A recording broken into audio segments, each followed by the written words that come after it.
First of all, I would like to thank whole organizing team.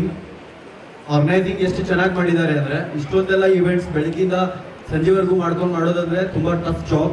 ಅದರಲ್ಲಿ Prasad sir team one of the best team ಅಂತ ಹೇಳ್ಬೋದು. So ಹಿಂದ್ಗಡೆ ಯಾರು ಕೆಲಸ ಮಾಡಿದ್ದಾರೆ ಮತ್ತೆ ಮುಂದ್ಗಡೆ ಯಾರು ಕೆಲಸ ಮಾಡಿದ್ದಾರೆ ಮತ್ತೆ ಕೆಳಗಡೆಯಿಂದ ಯಾರು ಡೊಲ್ ಉಳಿತಾರೆ ಎಲ್ಲ ಮಾಡ್ಕೊಂಡು ಮೇಲ್ಗಡೆ ಕರ್ಕೊಂಡ್ಬಂದ್ರು, ಪ್ರತಿಯೊಬ್ಬರಿಗೂ ಕೂಡ ನಾನು ಥ್ಯಾಂಕ್ಸ್ ಹೇಳ್ತೀನಿ. ಮತ್ತೆ ಪ್ರಸಾದ್ ಸರ್ ನನಗೆ ಇಲ್ಲಿ ಕರೆಸಿದ್ದಕ್ಕೆ ಥ್ಯಾಂಕ್ ಯು. ನಾನು ನೀವು ಹೇಳಿದ ತಕ್ಷಣ ನೈಟ್ ಬಸ್ ಹತ್ಕೊಂಡ್ಬಿಟ್ಟು ಬೆಳಿಗ್ಗೆ ರೀಚ್ ಆಗಿದ್ದೀನಿ. ಈಗ ನೈಟ್ ಹತ್ಕೊಂಡು ಹೋಗ್ಬೇಕು. ಏನಂದ್ರೆ ಸಿಂಪಲ್ ಆಗಿ ಹೇಳ್ಬೇಕಂದ್ರೆ ಪ್ರಸಾದ್ ಸರ್ ಬಗ್ಗೆ ಈಸ್ ರಿಯಲಿ ಐಕಾನಿಕ್ ಪರ್ಸನ್. ಒಬ್ರು ಐಕಾನಿಕ್ ಪರ್ಸನ್ ಆಗಿ ಅವ್ರು ಇದ್ದಾರೆ. ಪ್ಲಸ್ ಒಬ್ರು ರೂಲ್ ಮಾಡಲ್ ತರ ಪ್ರತಿಯೊಬ್ರು ಕೂಡ ರೂಲ್ ಮಾಡಲ್ ಆಗಕ್ಕೆ ಅವ್ರು ಮಾದರಿ ಆಗಕ್ಕೆ ಚಾನ್ಸ್ ಇದೆ, ಮತ್ತೆ ಅವ್ರು ಇದ್ದಾರೆ ಅಂತ ನಾನು ಭಾವಿಸ್ತೇನೆ. ಬಿಕಾಸ್ ಇಷ್ಟೊಂದು ಹುಡುಗರ್ನ ಡಾನ್ಸ್ ಮಾಡಿಸೋದಾಗ್ಲಿ, ಕಲ್ಸೋದಾಗ್ಲಿ, ಒಂದು ಟೀಮ್ನ ಹೊರಗಡೆ ಕರ್ಕೊಂಡು ಹೋಗೋದಾಗ್ಲಿ, ಮತ್ತೆ ಈ ಟೈಮಲ್ಲೂ ಕೂಡ ಅವ್ರು ಇನ್ನೂ ಲರ್ನರ್ ತರಾನೇ ಬಿಹೇವ್ ಮಾಡ್ತಾರೆ. ಮತ್ತೆ ಒಬಿಡಿಯನ್ಸ್, ಆ ಸಿನ್ಸಿಯರಿಟಿ ಅವ್ರ ಬಾಡಿ ಲ್ಯಾಂಗ್ವೇಜ್ ಅಲ್ಲೇ ಕಾಣುತ್ತೆ, ಆ ಸ್ಮೈಲ್ ಅಲ್ಲಿ ಕಾಣುತ್ತೆ. ಅವ್ರು ನನಗೆ ಹೇಳಿದ್ರು ರವಿ ಮಾಸ್ಟರ್ ತುಂಬಾ ಇನ್ನೋಸೆಂಟ್, ಆಮೇಲೆ ಚಿಕ್ಕ ಮಗು ತರ ಅಂತ. ನಿಜವಾಗ್ಲೂ ಹೇಳ್ಬೇಕಂದ್ರೆ ಅವ್ರು ಒಂದು ಮಗು ತರಾನೇ ಇದ್ದಾರೆ. ನೋಡಿ ಅವ್ರ ಸ್ಮೈಲ್ ನ, ರಿಯಾಲಿಟಿ. ಅವ್ರು ನಂಗೆ ಇಲ್ಲಿ ಕಲ್ಸಿದ್ದಾರೆ ಅಂತ ನಾನು ಹೊಗಳ್ತಾ ಇಲ್ಲ, ಇದು ರಿಯಾಲಿಟಿ. ಬಿಕಾಸ್ ನಾವು ಶೂಟಿಂಗ್ ಅಲ್ಲಿ ನಮ್ಗೆ ಯಾವುದೇ ಒಂದು ಅಪ್ರಿಸಿಯೇಷನ್ ಸಿಗುತ್ತೆ ಅಂದ್ರೆ ಅದರಲ್ಲಿ 50% ಅಪ್ರಿಸಿಯೇಷನ್ ಹೋಗ್ಬೇಕಾಗಿರೋದು ರೇಣುಕಾ ಪ್ರಸಾದ್ ಸರ್ಗೆನೆ. ಬಿಕಾಸ್ ಅವ್ರ ಟೀಮ್ನ ನಾನು ಒಂದು ಫೋನ್ ಮಾಡಿ, ಸರ್ ನನಗೆ ಈ ತರ ಟೀಮ್ ಬೇಕು, ಈ ತರ ಬೇಕಾಗಿದೆ ಅಂದ ತಕ್ಷಣ ಅವ್ರು ದೂಸರಾ ಮಾತೆ ಇವತ್ತಿನವರೆಗೂ ಅವ್ರು ರೀಸನ್ಸ್ ಕೊಟ್ಟಿಲ್ಲ ನನಗೆ.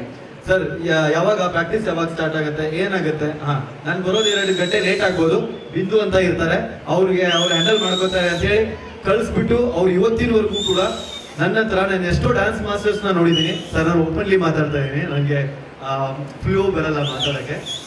ಇವತ್ತಿನವರೆಗೂ ನಾನು ಎಷ್ಟೋ ಡ್ಯಾನ್ಸ್ ಮಾಸ್ಟರ್ಸ್ ನಾನು ನೋಡಿದ್ದೀನಿ.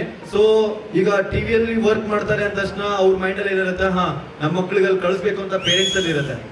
ಪೇರೆಂಟ್ಸ್ ಅಲ್ಲಿ ಅದು ಇರುತ್ತೆ. ಪ್ಲಸ್ ಡ್ಯಾನ್ಸ್ ಮಾಸ್ಟರ್ಸ್ಗೆ ಏನಿರುತ್ತೆ ಅಂದ್ರೆ ಗುಡ್ ವಿಲ್, ಅಂದ್ರೆ ಹೆಸರು ಮಾಡ್ಕೋಬೇಕು ಅನ್ನೋದೊಂದು ಮೆಂಟಾಲಿಟಿ ಇರುತ್ತೆ. ಬಟ್ ಅವೆರಡೂ ಕೂಡ ರೇಣುಕಾ ಪ್ರಸಾದ್ ಸರ್ ಅಲ್ಲಿ ನಾನು ನೋಡಿಲ್ಲ. ಯಾಕಂದ್ರೆ ಎಷ್ಟೋ ಜನ ನಮ್ಮ ಹತ್ರ ಬರುವಾಗ ಪೇರೆಂಟ್ಸ್ ಹತ್ರನೇ ಒಂದು 5,000 10,000 ಆ ತರ ಇಸ್ಕೊಂಡ್ಬಿಟ್ಟು ಹುಡುಗರನ್ನ ತಗೊಂಡು ಹಣ ಮಾಡುವ ಮಾಸ್ಟರ್ಸ್ ಕೂಡ ಇದ್ದಾರೆ.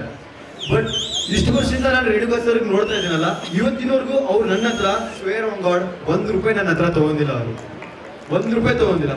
ಇಲ್ಲಿಂದ ರಾಮನಗರಿಗೆ ಫಸ್ಟ್ ಟೈಮ್ ನಾನು ಬಂದಿದ್ದೀನಿ. ಅಲ್ಲಿಂದ ಬರುವಾಗ ನನಗೆ ಕಷ್ಟ ಆಗ್ತಾ ಇತ್ತು, ಅಯ್ಯೋ ಎಷ್ಟು ದೂರ, ಇನ್ನೂ ಎಷ್ಟು ದೂರ ಅಂತ ಕ್ಯಾಬ್ ಡ್ರೈವರ್ ಕೇಳ್ತಾ ಇದ್ದೆ.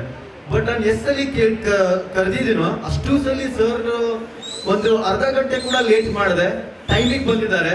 ಆಮೇಲೆ ಆ ಪೆಟ್ರೋಲ್ ಖರ್ಚಾಗ್ಲಿ, ಮಕ್ಕಳು ಅಷ್ಟು ಜನ ಇಲ್ಲಾಂದ್ರೂ ಕೂಡ 20-25 ಮೆಂಬರ್ಸ್ 13 ಮೆಂಬರ್ಸ್ ಕರ್ಕೊಂಡ್ ಬರ್ತಾರೆ.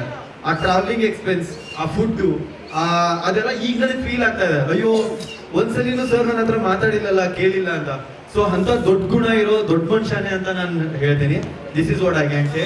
ಅಂಡ್ ಪ್ರತಿಯೊಬ್ಬರು ಕೂಡ ಪೇರೆಂಟ್ಸ್ಗೂ ಕೂಡ ಯಾರು ಇಷ್ಟೊತ್ತಿಂದ ಬೆಳಗಿನ ವೇಟ್ ಮಾಡ್ತಾ ಇದ್ದೀರೋ ಅವ್ರ ಮಕ್ಕಳು ಡ್ಯಾನ್ಸ್ ನೋಡೋಕೆ, ದಯವಿಟ್ಟು ಒಬ್ರು ಸರ್ ಇದ್ರು, ಅವ್ರು ಬಂದಾಗ ಹೇಳಿದ್ರು ಮಕ್ಕಳನ್ನ ಪ್ರೋತ್ಸಾಹ ಮಾಡಬೇಕು, ಟೈಮ್ ಸ್ಪೆಂಡ್ ಮಾಡಿ, ಅದ್ ಮಾಡಿ ಅಂತ. 100% ನಿಜಾನೇ ಹೇಳಿದ್ದಾರೆ ಅವರು. ಮತ್ತೆ ಮಕ್ಕಳನ್ನ ನೀವು ಯಾವ ತರ ಪ್ರೋತ್ಸಾಹ ಮಾಡ್ತಾ ಇದ್ದೀರೋ ಆ ಮಕ್ಕಳು 201% ಸೆಲೆಬ್ರಿಟಿಗಳು ಹಾಗೆ ಆಗ್ತಾರೆ. ಇಲ್ಲ ಅಂದ್ರೂ ಕೂಡ ಲೈಫಲ್ಲಿ ಸೆಲೆಬ್ರಿಟಿ ಆಗ್ತಾರೆ. ಸೊ ಹೇಳೋದು ಒಂದೇ ವಿಷಯ, ಪೇರೆಂಟ್ಸ್ಗಾಗ್ಲಿ ಮಕ್ಕಳಿಗಾಗ್ಲಿ, ನಮ್ಮ ಸೈಕಲ್ನ ನಾವು ಪೈಡಲ್ ತುಳಿತಾನೆ ಇರಬೇಕು. ನಮ್ಮ ಪೈಡಲ್ ಯಾವಾಗ ನಿಲ್ಲುತ್ತೋ ನಮ್ಮ ಜರ್ನಿ ನಿಂತ್ಬಿಡುತ್ತೆ. ಸೊ ಪೈಡಲ್ ತುಳಿಯೋದು ನಿಲ್ಲಿಸ್ಬಿಡ್ಬೇಡಿ. ಫಲ ಸಿಗುತ್ತೋ ಇಲ್ವೋ ದೇವ್ರ ಮೇಲೆ ಬಿಡಿ, ಅದು ಸಿಗುತ್ತೆ. Thank you.